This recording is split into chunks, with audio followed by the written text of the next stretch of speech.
Hello everybody, got a new Gaffr video for you today, and I'm joined by Stoke Gaffr, well-followed Gaffr player on Twitter, or Kyle, as he's better known to his friends and family. So thanks for coming on, Kyle. Great to have you, great to team up with you for this.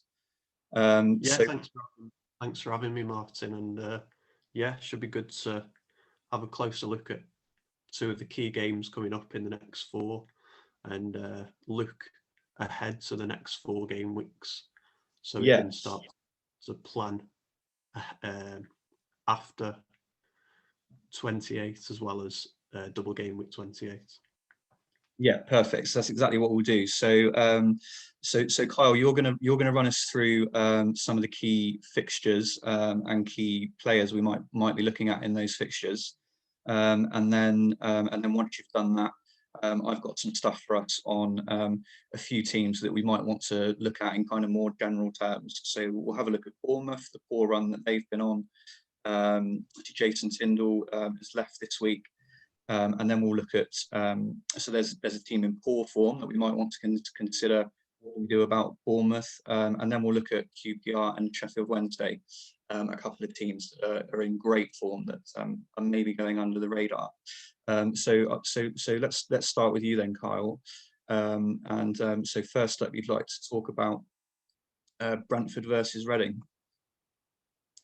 Yeah, so this is obviously a key game in double game week 28, and I know a few people have been thinking about playing the Captain Fantastic chip on Tony, and also going for Joao as well for the double game week.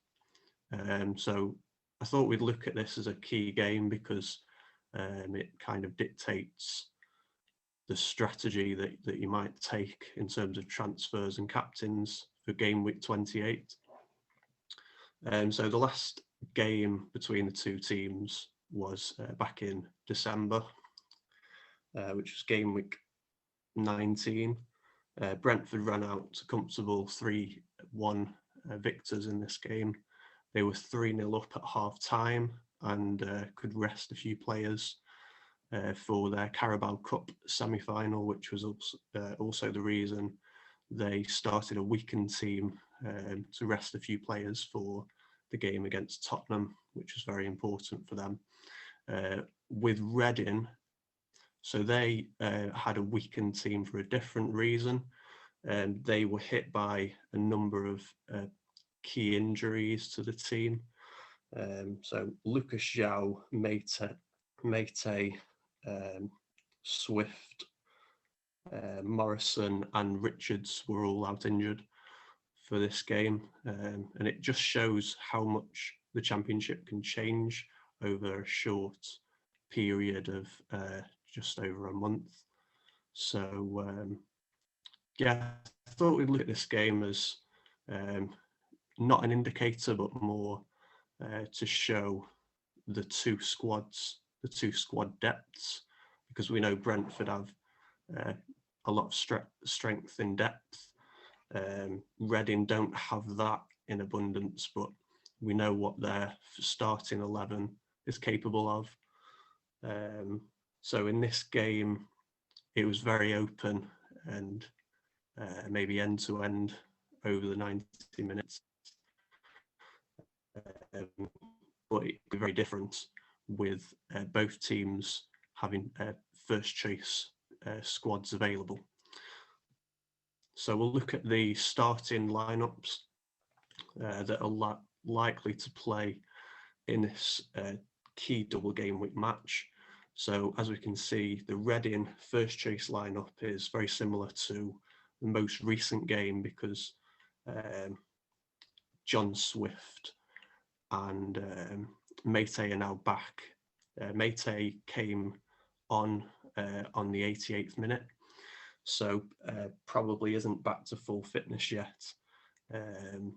Although he could start this game because there's a game in between for Reading against Stoke.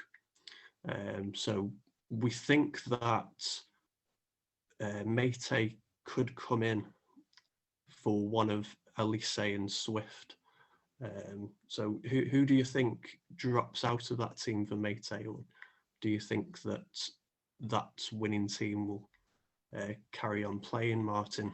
I think that's a really tough call, because this is really this weekend is probably the first time where we can say that John Swift and Mate are both fit to start. So it'll be interesting, maybe what we do this weekend, because, as I say, we just haven't had the option to put Swift, Elise, and Mate.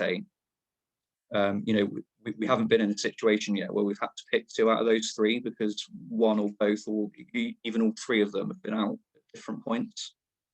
So I think it's a tough call. I do think that if Paunovic had to pick a lineup to save his life tomorrow, Elise would be in it. I think Elise is definitely in our best 11, but Paunovic does seem to want to protect him a bit. He is leaving him out now and again, bringing him on in the second half if he's needed, that kind of thing. But obviously, as you say, this is a big game, so my money would be on Elise would definitely start, because he is in our best 11, and this is a big game. So then it's between Swift and Mate, really. Does he want the creativity, the slightly more subtle creativity of John Swift, or does he want the pace and power of Mate? So that's the call he's got. So yeah, I'd say between Swift and Mate, I couldn't call it, but if I was a betting man, I would say Elise will definitely play that game. Okay, so as we can see, Reading back up to the start of the season lineup minus Liam Moore, but we know Tom McIntyre's come in and done a great job. As we can see, 7.5 rating. So on to Brentford then, and again, an informed team that can call on their first choice lineups. Josh Da Silva has switched over from the left side to the right side recently, which it doesn't show on here, but I heard on Not the Top 20 podcast that Josh Da Silva is thriving in the right centre mid role, with Fosu playing on the left. Godos actually started on the right wing in this game. So who scored, I think I've got the lineup slightly different on here. But Tariq Fosu is also in good form for Brentford, as is obviously Ivan Toney, who scored a hat-trick versus Wickham when they ran out 7-2 winners on Saturday of Gameweek 27. So yeah, Reading up to full strength, and Brentford also looking good for that game.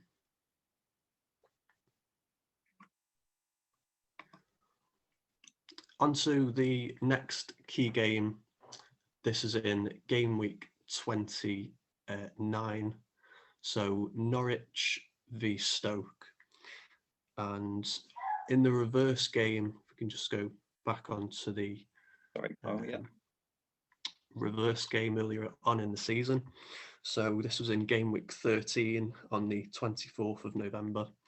The game finished 3-2 to Norwich. We basically gave, I'm speaking as a Stoke fan, so we gave Pukki and Buendia far too much space in this game, particularly in the first half. Buendia scored and assisted, and Pukki hit a brace. So we saw what Pukki and Buendia are capable of in this game, which we haven't been able to see over the past few game weeks. We might see this again, depending on how Stoke line up. But yeah, that just showed what Pukki and Buendia are capable of, and our performance, I think, fell into their hands. We didn't get close enough to them, and we played far too open in that game. So hopefully for a Stoke fan's perspective, Michael O'Neill learnt from this. He was new to the Championship, so maybe wasn't aware that Pukki likes to play on the shoulder of the defence, and Buendia likes to run in space and have a lot of time on the ball. So yeah, that's something to bear in mind on this game, because we could see a repeat of the earlier game this season. So if we look at the lineups and how they differ from the earlier game, it's actually a similar team for Norwich that's available for them, with Giannoulis now in the starting 11 for them, who was signed in January, who is far more attacking than Jacob Sorensen, who was playing out of position at left back earlier in the season. But apart from that, the whole first choice is available for Norwich, which is quite scary as a Stoke fan. So we'll look at Stoke and how they line up.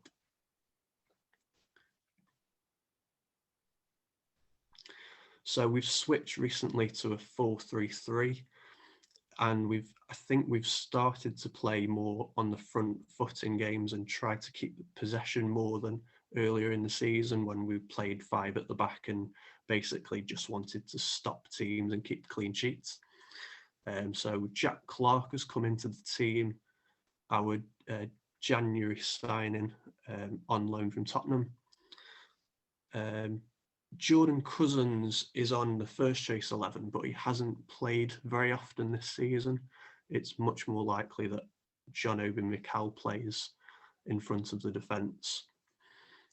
But something interesting about Stoke is we haven't won in the last 6 games. We're out of form, and this could play into Norwich's hands.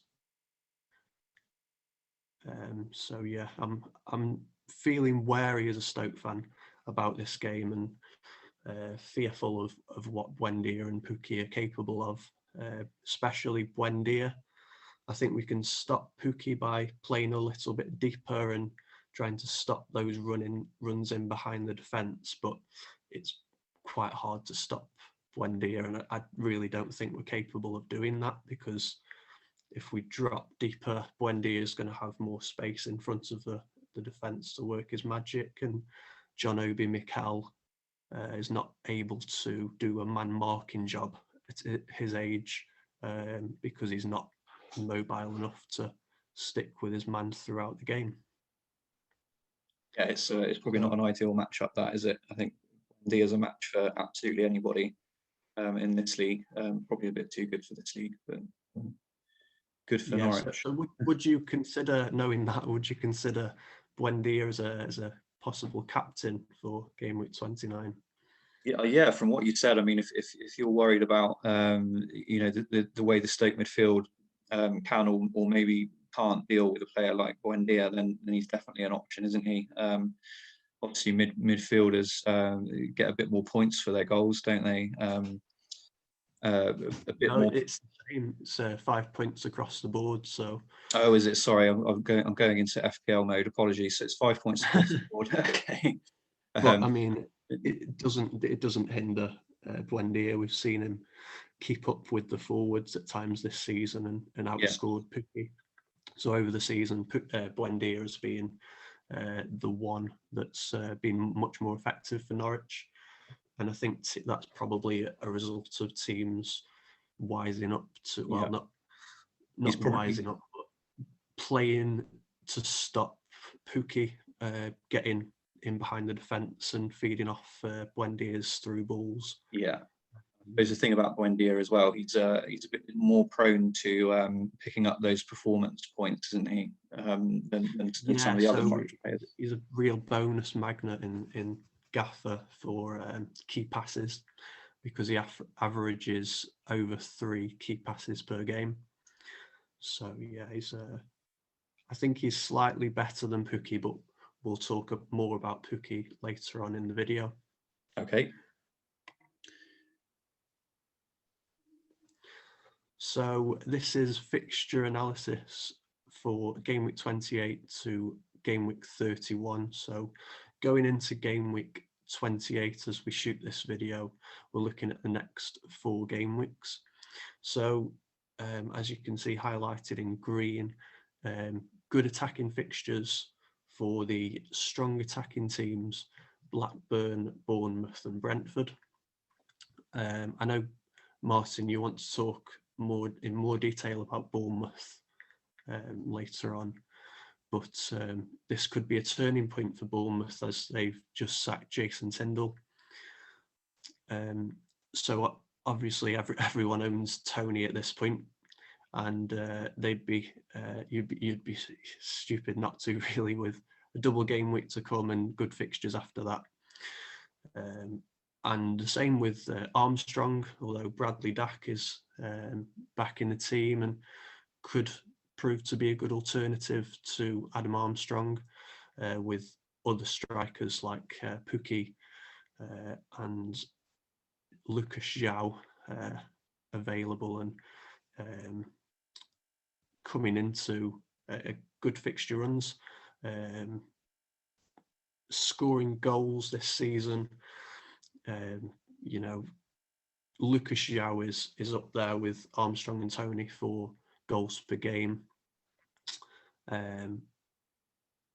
So I wanted to point out Lucas Joao as being in great goal scoring form this season, but the fixtures aren't great for him in the next 4 games, so it's something to think about. And if you wanted to go for something different, you could go for Kiefer Moore instead. So I just want to make a point on Lucas Joao. In the next 4 games, he plays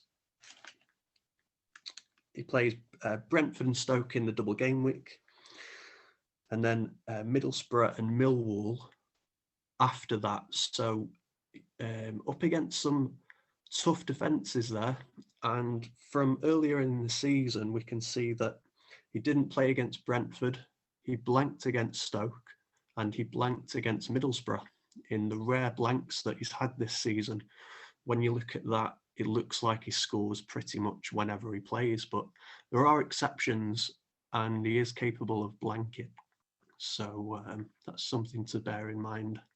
He did score against Millwall, but Millwall have improved defensively over the next few games. So are you looking to get Lucas Joao in your team, Martin? Yeah, he's there at the moment. So yeah, it's an interesting one because you're at the point of the season now where if you can pick out a good differential, then it could make it could make the difference, isn't it, on where you ultimately finish. Do you plough along with the kind of template which Lucas Joao was, is definitely in the conversation of, isn't he? Or do you take that risk of going for somebody like Kiefer Moore? He's, like you say, new manager, good fixtures. I think Mick McCarthy suits Kiefer Moore, doesn't he? Mick McCarthy likes a wide man that gets plenty of crosses into the box, and that would definitely suit Kiefer Moore. So that leads us on nicely to talk about Kiefer Moore this season and his stats so far. So again, he's had a run out of the team through a hamstring injury, but as we can see, he's been in good goal scoring form. He hasn't hit the heights of Lucas Joao when he's played, but we can see that his goal scoring record isn't far behind this season. 10 goals in 20 starts for Kiefer Moore. So his next few fixtures, he has Bristol City and Rotherham in double game week 28, and good fixtures in the next 4 as a whole as well. So he scored against Luton, which is one of the other fixtures, and assisted against Preston. The other fixture is Coventry in game week 29. So yeah, good fixtures for Kiefer Moore. He averages 3 shots per game, I noticed, which is the same as Ivan Toney Teemu Pukki and Dominic Solanke, and fourth in the goals per game table. So Kiefer Moore is one that I'm weighing up on my overhaul going into game week 28. Yeah, because I might go against the grain and against what a lot of people might be doing at the moment is going to Lucas Joao, because he seems to be the hype player after a great performance against Bournemouth and scoring goals since returning from injury. But I might go a bit different and go for Kiefer Moore for certainly the next four, and then I might keep him beyond that if he's still in form at that point. So yeah, it's 2 goals in 2 for Kiefer Moore now. So he is one to consider for me. Yeah, definitely. Yeah, and as I was saying about Mick McCarthy, I mean, people might have their opinions about Mick McCarthy and the way his teams play, but one thing he seems to always manage is to get goals out of his centre forward, isn't it? So yeah, so it's definitely an interesting one. we were talking before about Mick McCarthy and the way he gets the best out of centre forwards. So when he was at Wolves, he got the best out of Sullivan Ebanks Blake, Stephen Fletcher and Sam Vokes when he made his name at Wolves. And then later on at Ipswich, he had a low budget there, but was able to get goals out of Daryl Murphy, who was among the Championship top scorers for a couple of seasons in 2014 and 15. Yeah, absolutely. Yeah, he's definitely a good one to highlight, I think, Kiefer. And on to Teemu Pukki, who we spoke about earlier, as being a player who's had a patchy season in relation to his own form in the Championship, his own goal scoring form, because as we know in 2018-19 he scored 29 goals and assisted 10 for Norwich when they won the title, and he's failed to hit those heights, but he showed signs that he is capable still. He's only 30. It was only a couple of seasons ago when he was the Championship top goal scorer. So could we see Pukki, be back to his best in the second half of the season? I'd love to see it, because he'd be such a good Gaffr asset. So he is the most expensive forward in the game, and probably rightly so, at 10.5. But it could be worth that amount if he starts scoring. And I'm going to tip him to hit goal scoring form.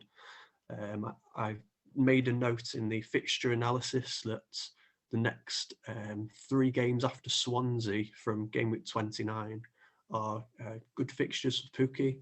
So we could see him hit goal scoring form in that and prove to be a good Gaffr asset. And I include Stoke in that as being a good fixture, because how we defended against Pukki earlier on in the season, it showed a lot of naivety. So that remains to be seen. But even beyond Stoke, they play Coventry and Rotherham, which are good fixtures.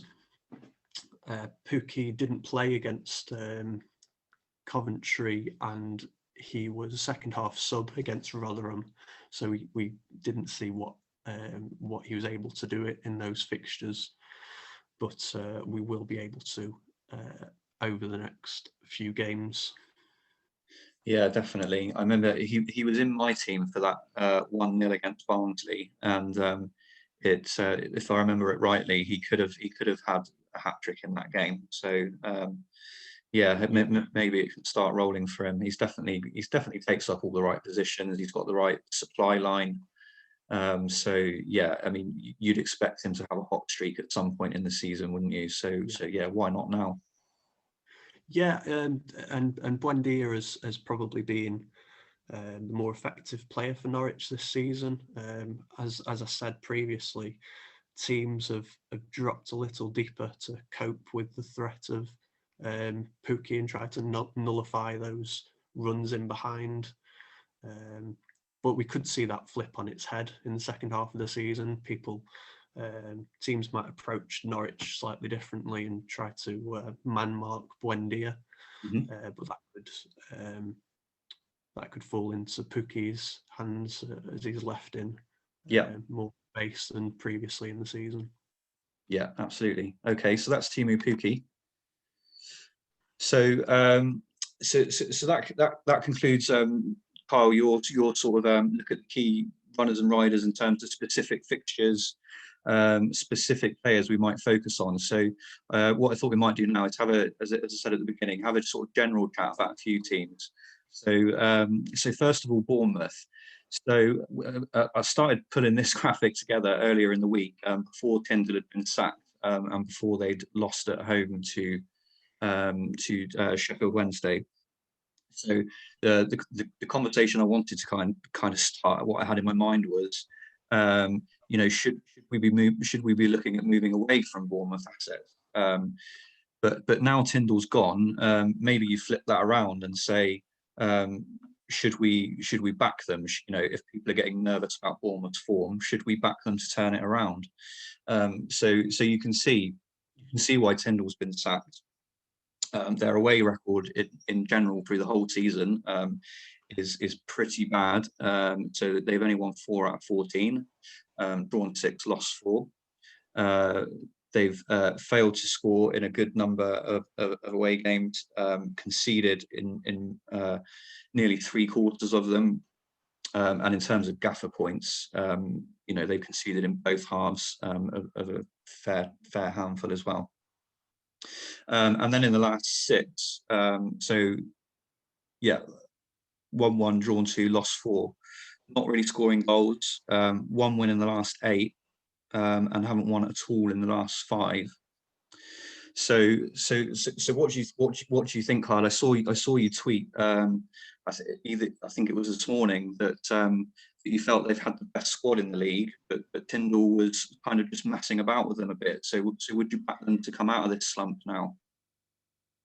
Yeah, I think with the right manager in, they just need a bit of continuity in the team, a bit of consistency with the lineup, and to just play the strongest team and stick to the same formation, because Tyndall I felt he was holding Bournemouth back by rotating so much and changing the formation so often, and it wasn't really working for them, especially in the last 5 games which they lost.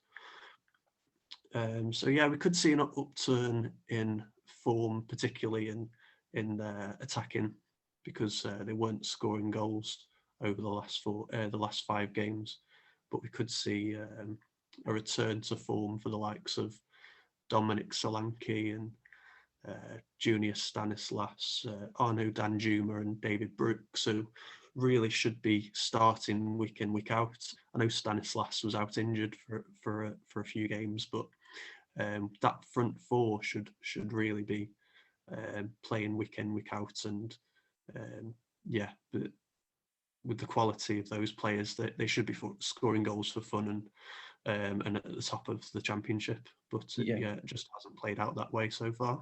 Yeah, I tend to agree with you. I think it's understandably similar to when they're in the Premier League. Really, if they're not scoring goals, then they're not particularly good at the other end of the pitch, are they? So if they're not scoring goals, then they're in trouble. So yeah, Solanke coming back to fitness will be big for them, and he'll probably need to stay fit as well, won't he? Now, I know Josh King hasn't featured much this season, but they've brought in Shane Long, who in the past he's scored a lot of goals at this level for Reading. It's a long time since he's played in the Championship. It's a long time since he's played regularly. So it remains to be seen whether Shane Long provides much backup to Solanke, really. Yeah, I think he'll be signed as more of a backup player, someone that they can bring on if they need a goal to see a game out. Yeah, he does a lot of work off the ball, chasing and things like that. So I think he's definitely more someone that they can bring on late on in games, Shane Long. But Yeah, it'd be interesting to see how Bournemouth change it around and who they appoint as the new manager. I've heard rumours about Frank Lampard. I think we'll probably know more in the next few days, but Yeah. they have a good run of fixtures in the next 4, which are highlighted on the fixture analysis. So definitely a team to not rule out completely, and maybe stick faith with Solanke over the next 4 games, and David Brooks or Stanislas if you still own their assets and have been disappointed in the poor run that they've had recently. Yeah, good stuff. Okay, so next up we've got QPR then. So again, thinking about differentials, if people are looking to move up the table or pull away in mini leagues or anything like that, if you're looking for differentials, sort of away from the kind of template, then QPR might be something to consider. They're still quite under the radar, I think. Although again, we started preparing this before they won away at Watford. So that's added a bit more weight to it. So people may have sat up and taken notice of that, but they're still in the bottom half of the table. So it might be, they might be going unnoticed. The good form that they're in, but you can see here the run they're on. So they've had some tough games there. They haven't won them all, but Swansea the only defeat, which is obviously a really tough game. Swansea are up in 2nd place, but they've drawn away to Norwich, which is pretty impressive. Winning away at Luton and Cardiff is decent. They lost against Derby, but Derby themselves are in great form. And as we spoke about in my last video, they're just not conceding goals under Rooney, contrary to what your instinct might be about Rooney's management. He's really tightened Derby up. So all in all, it's a good run for a team of Queen's Park Rangers kind of standing, and they've got Charlie Austin seems to be somewhere like fit and firing, which could be dangerous at this level, couldn't it? Yeah, so Charlie Austin's always scored goals when he plays. It's been a great signing for them so far. They had to lose Say Samuel, but they've changed the system to a 3-5-2 and reap the benefits of that with Charlie Austin partnering either Bon or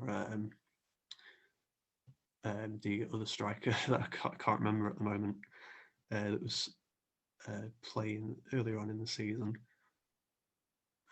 His names escape me, but yeah, the 3-5-2 has got the best out of Todd Kane at right fullback.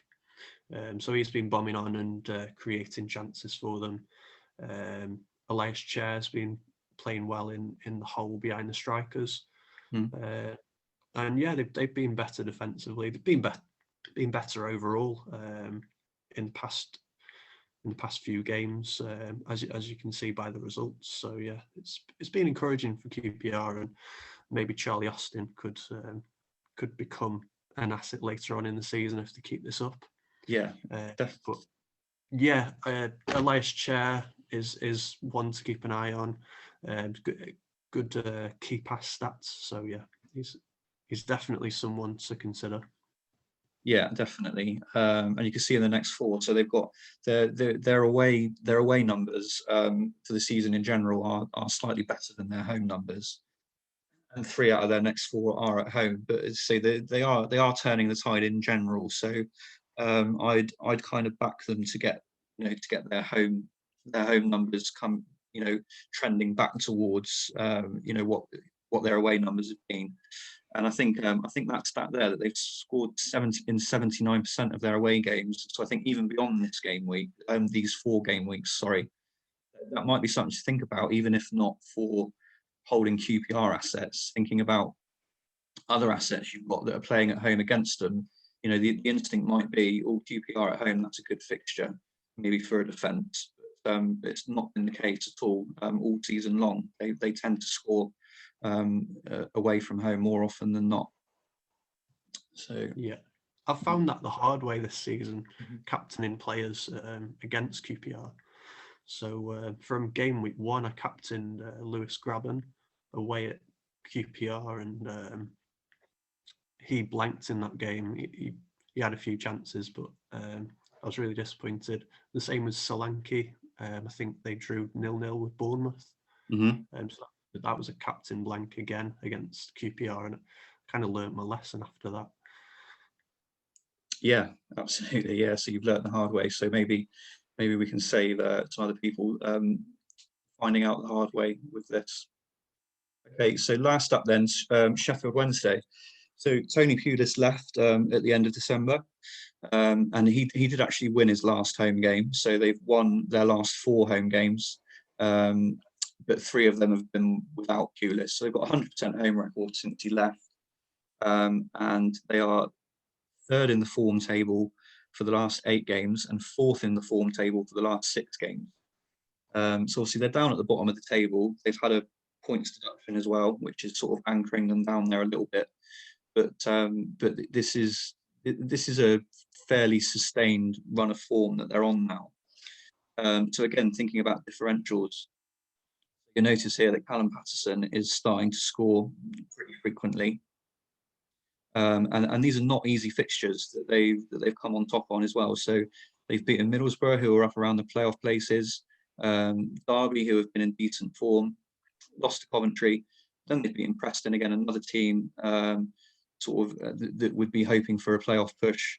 And then obviously this week they've gone to Bournemouth and won away. And Jordan Rhodes scoring a goal, so we know what he can do. A bit similar to Charlie Austin. If they can get a player like Jordan Rhodes fit and firing and confident, he's got ability at this level as well, hasn't he? Yeah, so Callum Paterson's great value for a midfielder, playing often as a centre forward, as he did against Bournemouth and other games. He's been leading the line under the new manager. I think from as early as his first game, the 1-0 win against Derby, when he scored the winning goal. So he's only a 4.4 midfielder playing out of position. So he's a great Gaffr asset, is Callum Paterson. Something also to note with Sheffield Wednesday is in game week 28, they actually have a double game week as well. So could be time to bring in or if you're on overhaul like myself, maybe looking to bring in a Sheffield Wednesday defender, as well as Callum Paterson as well, because as you can see that they've been tightening up defensively, and Callum Paterson's in good goal scoring form. So in game week 28 they also play Wycombe in midweek, so that's now a double game week, which excellent. hasn't updated yet on Gaffr, but yeah, it will do. Yeah, so I was just about to say thank you for pointing that out, because people might not realise that, because I've I must admit I've pulled this from the Gaffr website, their upcoming fixtures. So so that escaped me as well. So that's useful to point out. So thank you for that. Okay, so that's it, guys. I think we'll wrap it up there. So there's some key fixtures to consider, the key runners and riders in those games, maybe some differentials to think about from some teams in form that people might not have caught on to. So thanks for coming on, Kyle. It's been great, and perhaps once we're getting towards the end of these 4 fixtures, we'll look at doing something similar for the next 4.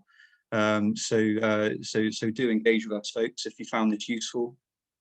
Thanks for having me on. And, be good to look ahead past game week 31 and on to focusing on Blackburn and Swansea's double game week in game week 35. So thanks for having me on, and it's been good to chat about the upcoming game weeks, and it's helped me to plan in my head what the moves that I'm going to make on my overhaul and beyond that as well. So it's been useful for me, and hopefully I've helped you out as well. Absolutely. It's been good. All right, thanks Kyle, and thanks everyone for watching. As I say, do get in touch with us. We'll, if people find it useful, we'll keep this kind of thing up. You know, let me know, let us know what kind of things you might want us to look at next time, that kind of thing. Yeah, so thanks for watching. Thanks, Kyle, for coming on, and see you next time. Cheers. Cheers. Bye.